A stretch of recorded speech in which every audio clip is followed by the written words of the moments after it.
बालक ही नहीं है तो क्या है तुम्हारी लीला। और मैया वाचन भगवान से बोली है, प्रभु अरे प्रभु तेने कहाँ नजर डाली और मेरे भयो न कोई। प्रभु तेने कहाँ नजर डाली मेरे भयो न कोई।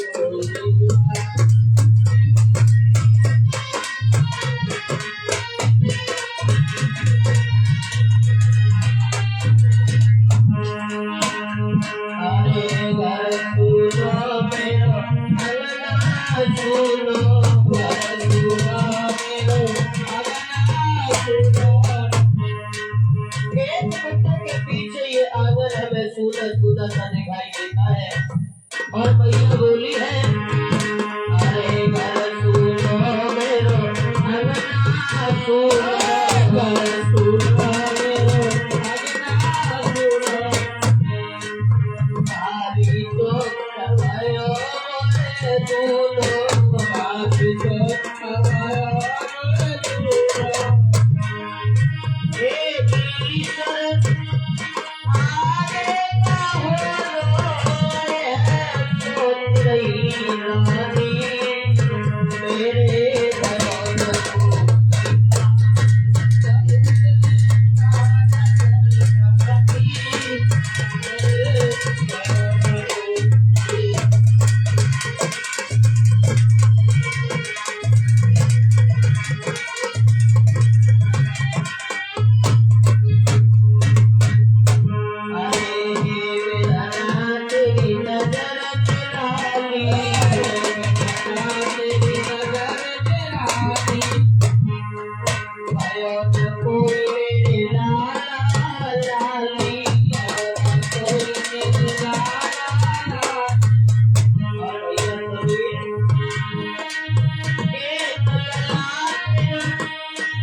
आंगन में बैठ करके वात्सल रो रही थी तो मैया की एक दासी थी जिसका नाम था मोंगा लाल बांदी। मोंगा लाल बांदी पास में आई, जवाब दिया महारानी, अरे आप रो क्यों रही हो, क्या बात है, कोई दुख है, परेशानी है, क्या बात है, क्या किसी ने कुछ कहा है? जवाब दिया नहीं। इस ददरेवा नगरी में किसकी औकात है जो हमसे कुछ कहे। लेकिन बहन तुम एक काम करो, हमारे पति दरबार में है, दरबार से हमारे पति को बुला करके ले आओ। आज मोंगालाल बांदी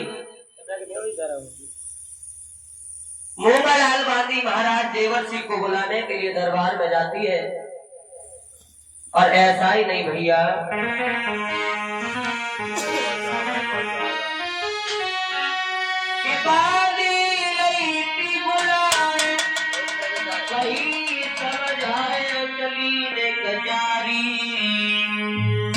और मेरे राजा को बेनरी बोलाए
आज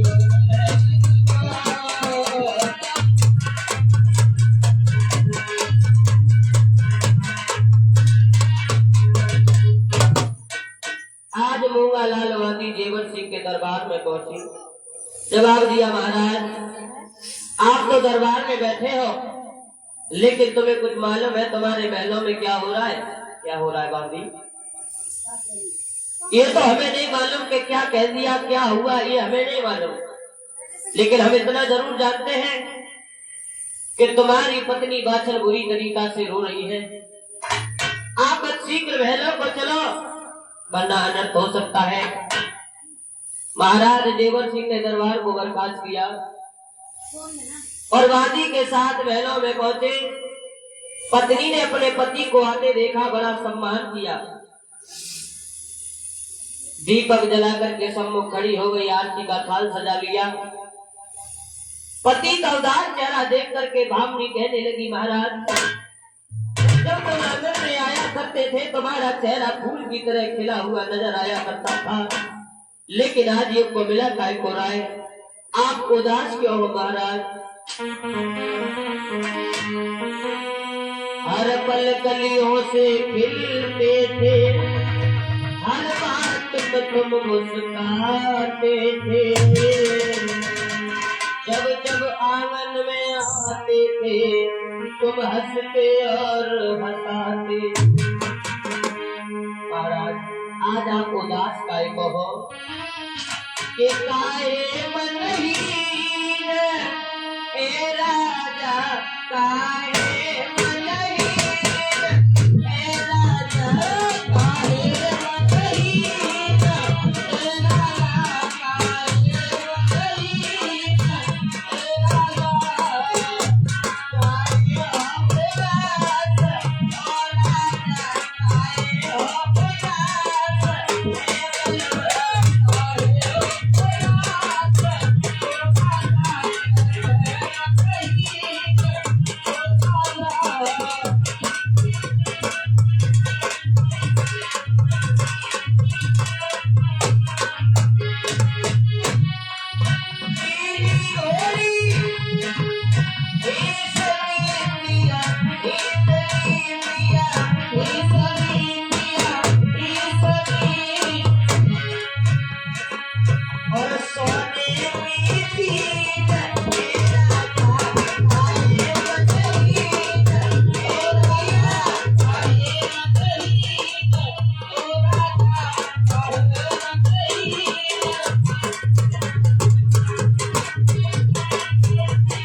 आप उदास काय को हो?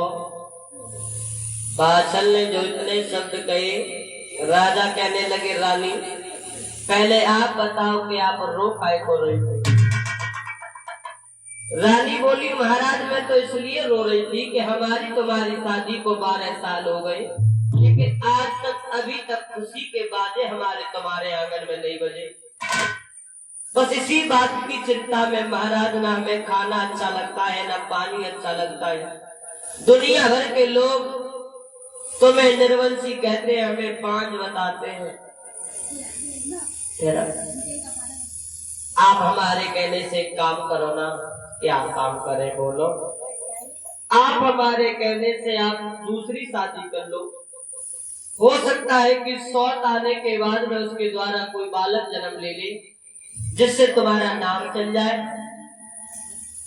रानी बहुत बड़ी भूल। अरे शायद तुम्हें मालूम नहीं, हर दुनिया भर की स्त्री ये कहती है भगवान हमारी मौत आ जाए, लेकिन हमारे घर में कभी शौक ना आए। आप अपने मुंह से ये कह रहे हो कि दूसरी शादी? रानी तुझे नहीं मालूम कि सोच की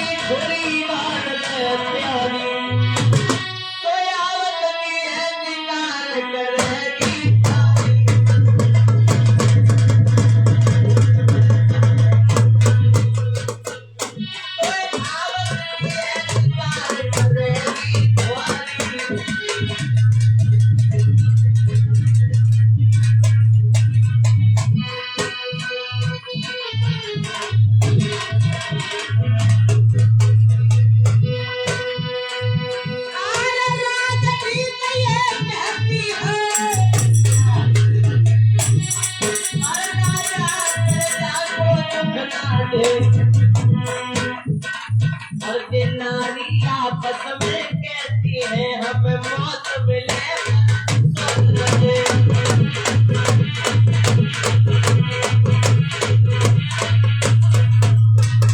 इसलिए रानी सुनो मेरी बात पाचन अरे दास मान ले दुल्हनिया बात भावत बोलो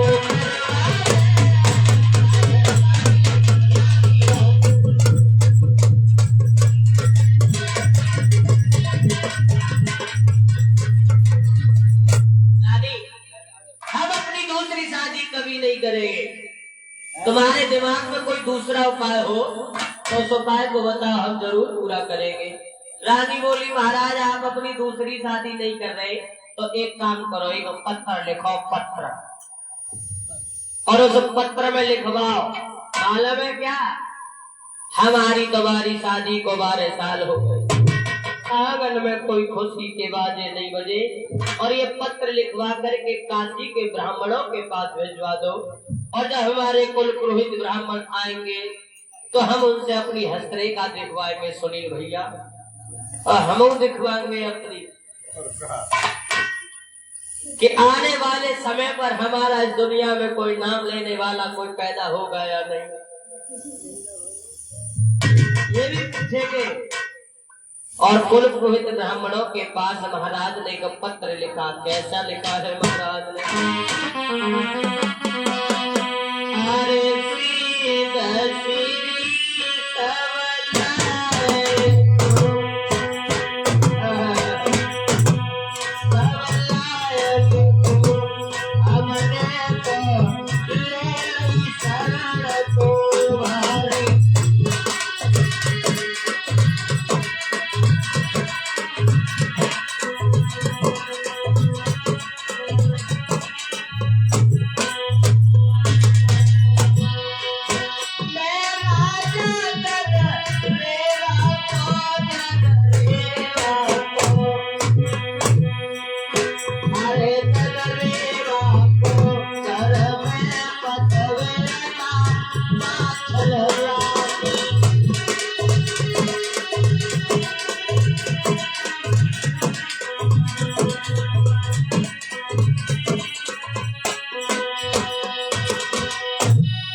महाराज ने एक पत्र लिख दिया और उस पत्र को काशी के ब्राह्मणों के पास